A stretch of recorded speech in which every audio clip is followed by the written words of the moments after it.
السلام علیکم، گزارش ہے مجھے احتلام کا مسئلہ ہے جو 30 سال سے ہو رہا ہے اور اس کے ساتھ مثانہ کمزوری ہے، اس کا علاج بتا دیں۔ میرے بھائیوں ایک بات یاد رکھو، کچھ چیزیں ایسی ہیں جس کو ہم لوگوں نے بیماری سمجھ لیا، کچھ چیزیں ایسی ہیں جس کو ہم لوگوں نے مثلاً میں کچھ چیزوں کے بارے میں آپ کو بتانا چاہوں گا کہ یہ چیزیں بیماری نہیں ہیں۔ مثلاً ایک بندہ کھانا کھاتا ہے اور اس کو پخانا آتا ہے، تو کیا یہ پخانا آنا اس کی بیماری ہے؟ ایک بندہ پانی پیتا ہے اور پانی پیتا ہے تو اس کو یورن آتا ہے، پیشاب آتا ہے، تو کیا یہ بیماری ہے؟ اسی طرح میرے بھائیوں، جو مرد ہوتا ہے وہ جب بالغ ہوتا ہے اور اس کو احتلام ہوتا ہے، تو میرے بھائیوں احتلام ہونا کوئی بیماری نہیں ہے۔ اور ایک اور چیز جو ہمارے ہاں بہت عام ہے میرے بھائیوں، ایک ہفتہ، اس کو نا قرآن سے سمجھو ذرا۔ قرآن نے کیا کہا؟ ایک انسان کو کتنی شادیاں کرنی چاہیے؟ 1 2 3 4 شادیاں کرنی چاہیے۔ اگر ایک بندے کی 4 بیویاں ہوں اور ہفتے میں وہ ایک بار تو جائے گا، تو کتنی بار گیا؟ 4 دفعہ۔ مہینے میں کتنی دفعہ ہوا؟ 16 دفعہ۔ کسی کو مہینے میں 16 بار احتلام ہوتا ہے؟ بھائیو ایک دن چھوڑ کے ایک دن احتلام ہو، ایک دن چھوڑ کے ایک دن احتلام ہو، تو پھر بھی کتنا بنتا ہے؟ مہینہ کبھی 29 کا ہوتا ہے، کبھی تو 14 باری ہوئے گا، 2 باری پھر رہ جائے گا۔ اس کو سمجھو میرے بھائیو، یہ احتلام ہونا کوئی بیماری نہیں ہے۔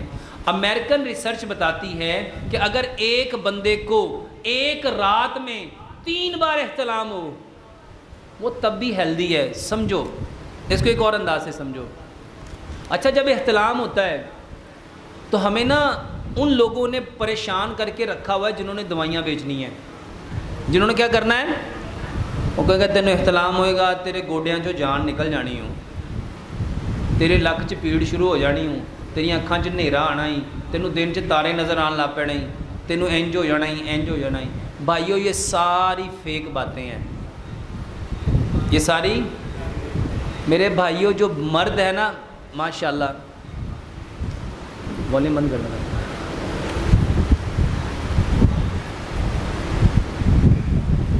اچھا، جو میرے بھائیوں مرد ہے اس کو تو خوش ہونا چاہیے۔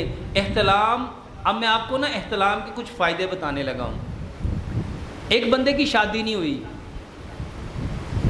اب وہ ماشاءاللہ بالغ ہو گیا، اب اللہ تعالیٰ اس کو برائی سے بچانا چاہتا ہے کہ کہیں یہ زنا نہ کر لے، اللہ اس کو احتلام کرا دیتا ہے۔ زنا سے بچے گا؟ اچھا، اللہ تعالیٰ بچانا چاہتا ہے یہ مشت زنی نہ کرے، اللہ تعالیٰ چاہتا ہے یہ لواطت نہ کرے، اللہ تعالیٰ چاہتا ہے یہ کسی غلط وے سے اپنے ہاتھ سے اپنی منی کو نہ نکالے، کیونکہ نبی صلی اللہ علیہ وآلہ وسلم نے کیا فرمایا؟ آپ لوگ بیٹھ جائیں پلیز، آپ لوگ بیٹھ جائیں۔ جو بندہ اپنے ہاتھ سے منی نکالتا ہے نا، وہ جنت کی خوشبو پا سکتا، حالانکہ جنت کی خوشبو کتنی مسافت سے آتی ہے؟ 500 سال کی مسافت سے۔ اب مجھے بتاؤ، اللہ تعالیٰ تو اس کو اس بات سے بچا رہا ہے کہیں یہ جہنم میں چلا؟ جنت کی خوشبو 500 سال کی مسافت سے آتی ہے۔ اب بتاؤ مجھے، اللہ تعالیٰ نے اس کو کتنی چیزوں سے بچایا؟ بدکاری سے، فحاشی سے، عریانی سے، لواطت سے، مشت زنی سے، زنا سے۔ اور اسی لیے تو وہ شکریہ کے طور میں کیا کرتا ہے؟ احتلام ہوتا ہے، صبح اٹھ کے کیا کرتا ہے؟ غسل کرتا ہے۔ جب وہ غسل کرے گا اس کے سارے اعضاء دھلیں گے۔ نبی صلی اللہ علیہ وآلہ وسلم نے کیا فرمایا؟ جو ہاتھ دھوتا ہے اللہ اس کے ہاتھوں کے گناہوں کو، جب وہ وضو کرتا ہے تو ہاتھوں کے گناہ سارے، کلی کرتا ہے تو منہ کے گناہ۔ میرے بھائیوں احتلام بیماری نہیں ہے، ایک یہ بیماری نہیں ہے، اور ایک اور بیماری جس سے ہر بندہ ہی پریشان ہے وہ ہے جریان۔ کیا ہے؟ پہلے اس کو سمجھو، جریان ہوتا کیا؟ جریان نکلا ہے جاری ہونے سے۔ میرے بھائیوں پیشاب کے بعد قطرے آتے ہیں، پیشاب کے بعد قطرے آتے ہیں۔ اچھا، پیشاب آئے تو ہم کہتے ہیں یار یہ تو پیشاب آنا چاہیے، جسم سے فاسد مادے نکلتے ہیں، لیکن قطرے آئیں تو حکیم کہتے ہیں اوئے تینوں جریان ہو گیا۔ تمہیں کیا ہو گیا ہے؟ اس کو حدیث سے سمجھیے گا. اچھا کہتے ہیں نہیں نہیں پیشاب کے قطروں کا کوئی مسئلہ نہیں ہوتا, وہ جو منی کے قطرے آتے ہیں نا اس کا مسئلہ ہوتا ہے. یہی کہتے ہیں نا, اس کو حدیث سے سمجھو. 3 چیزیں ہیں, ایک منی ہے, ایک مزی ہے, ایک ندی ہے. ایسا ہی ہے نا, یہ حدیث میں بھی ہے. منی کے اوپر غسل ہے, مزی کے اوپر وضو ہے, اور ندی کے اوپر چھینٹا ہے. نبی صلی اللہ علیہ وآلہ وسلم نے کیا فرمایا؟ اگر آپ وضو کر لو اور تمہیں محسوس ہو نماز کے دوران کہ میرے شرمگاہ سے کوئی چیز نکل رہی ہے, محسوس ہو, تو تمہیں چاہیے کہ وضو کرنے کے بعد کیا کرو؟ چھینٹا لگاؤ. میرے بھائیو یہ بتایا کس نے ہے؟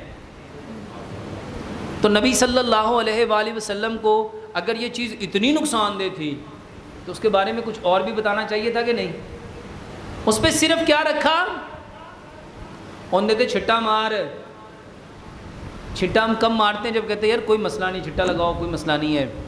میرے بھائیو ایک بات یاد رکھو, یہ جو پیشاب کے بعد قطرے آتے ہیں اس کو اپنے سر پہ سوار مت کرو, نہیں تو اللہ کی قسم میں نے ایسے ایسے لوگ دیکھے ہیں وہ کہتے 25 سال ہو گئے ڈاکٹر جریان دی دوائی کھانا پیا, مینوں ایک رتی فرق نہیں پیا. اچھا فرق کس چیز سے پڑے گا؟ بیماری ہوئی تو فرق پڑے, بیماری ہو تو فرق پڑے, اور جب بیماری نہیں ہے یہ تو ہر بندے کو. اب اس کو سمجھو کہ یہ آتے کیوں ہیں. اگر آپ سمجھ آ جائے نا کہ یہ کیوں آتے ہیں تو یقین جانو آپ اپنے آپ پہ ہنسو کہ یار کرنا کی سیدھے کرن کی نہیں ہے.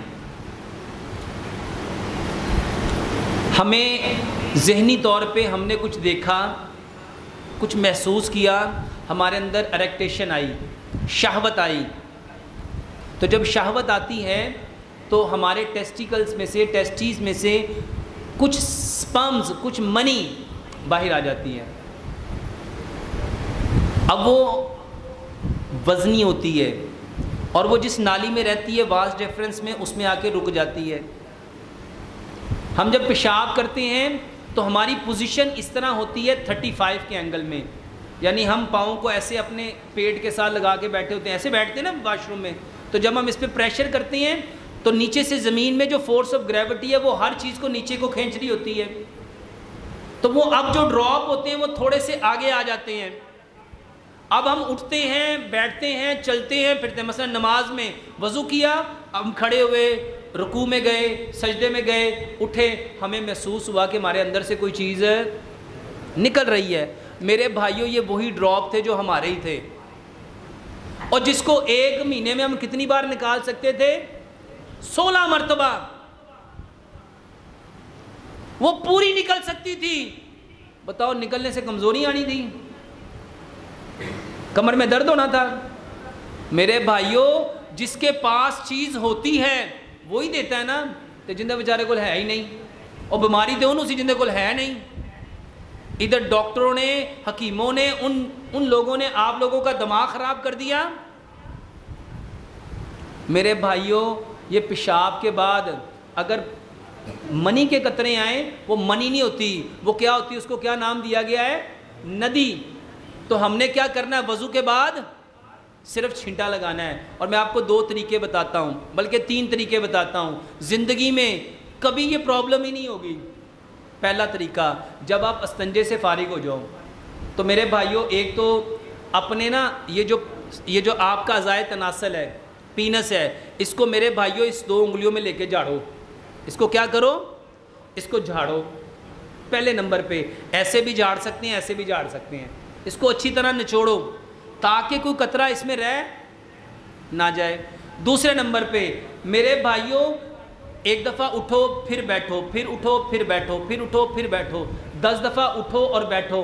جب آپ 10 دفعہ اٹھو گے اور بیٹھو گے تو کوئی قطرہ آپ کا رہے گا. اس کے بعد ایک دفعہ پھر دوبارہ سے یورین پاس کرو, میرے بھائیوں وہ نکل جائے گی. اچھا ایسے بھی نہیں نکلا تو میرے بھائیوں آپ اپنے پیر کو یوں پورا اوپر اٹھاؤ, ایک دفعہ تھوڑی سی سیٹنگ چینج کرو گے. ایسے اٹھو اور اپنی پوری ایڑی کو یوں اٹھاؤ, یوں مارو, یوں اٹھاؤ, یوں مارو, یوں اٹھاؤ, یوں مارو. اس کو 10 بار ایسے مارو. جب ہم اس کو یوں 10 بار ماریں گے، یوں یہ جھٹکا دیں گے، بتاؤ یہاں پہ کوئی چیز باقی بچے گی؟ میرے بھائیوں یہ ساری کی ساری جو آپ مصیبت سمجھتے ہو اپنے لیے، اور ہر نوجوان اللہ کی قسم اس کے لیے دوائیاں کھا کھا کے اپنا بیڑا غرق کر دیتا ہے۔ میرے بھائیوں پہلے جھاڑنا ہے، پھر اٹھنا اور بیٹھنا ہے، اور پھر کیا کرنا، اپنی ایڑی کو 10 بار زور سے مارو۔ میرے بھائیوں یہ 3 طریقے کر لو، اللہ کی قسم زندگی میں کبھی قطرے نہیں آئیں گے۔